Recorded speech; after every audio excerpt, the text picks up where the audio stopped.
इससे पिछला question x power 4 तो हमने एग्जाम्पल की हेल्प से समझ लिया था। अब y इक्वल्स टू 3x को बिना एग्जाम्पल के यानी जनरल सेंस में चेक करेंगे कि ये 1 1 है या नहीं है, या ऑन टू है या नहीं है, और फिर एंड में आपको मैं एक शॉर्टकट तरीका भी बताऊंगा। ध्यान दीजिए, x1 x2 कोई भी दो एलिमेंट्स ले लेते हैं जो कि डोमेन को बिलोंग कर रहे हैं। इस तरीके से है कि fx1 यानी इसकी इमेज और fx2 यानी x2 की इमेज इक्वल है, ऐसा हमने मान लिया। fx1 का मतलब हुआ 3x1 और fx2 का मतलब हुआ 3x2, ठीक है ना। x की जगह मैंने x1 x2 पुट कर दिया, यहां से मुझे रिजल्ट मिल रहा है x1 इक्वल्स टू x2 है। अगर ऐसा हो कि कोई दो इमेजेस हम सेम ले लें और उनके कॉरेस्पॉन्डिंग जो प्री इमेजेस हैं यानी x1 x2 वो इक्वल आ जाएं, तो हम बोलते हैं कि ये फंक्शन 1 1 है। और ऐसा करने से सिर्फ यही एक रिजल्ट मिलना चाहिए। कहीं मेरे पास x1 equals two plus minus x2 आ जाए या 2x2 या कुछ भी ऐसा, मतलब इसके अलावा कोई और आंसर आ जाए तो फिर हम बोलते हैं फंक्शन 1 1 नहीं है। ध्यान रखिएगा। तो ये वेरीफाई हो गया, ये प्रूव हो गया कि फंक्शन 1 1 है। ऑन टू चेक करने के लिए हम ये बोलते हैं कि देखिए यहाँ पर को डोमेन यानी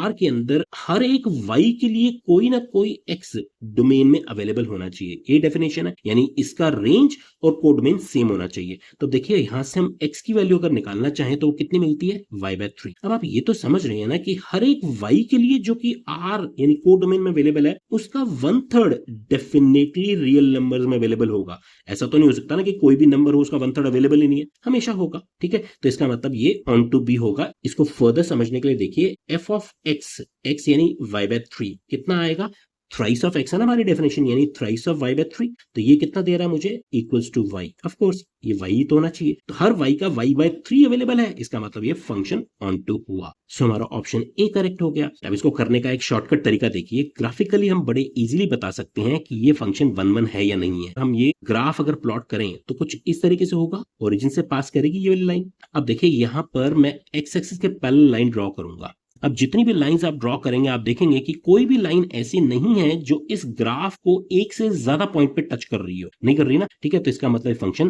1 1 है, ये शॉर्टकट तरीका हुआ। और ऑन टू चेक करने के लिए हम ये देखते हैं कि कोई ऐसी लाइन है क्या एक्स एक्सिस के पैरेलल जो इस ग्राफ को टच ही ना करे।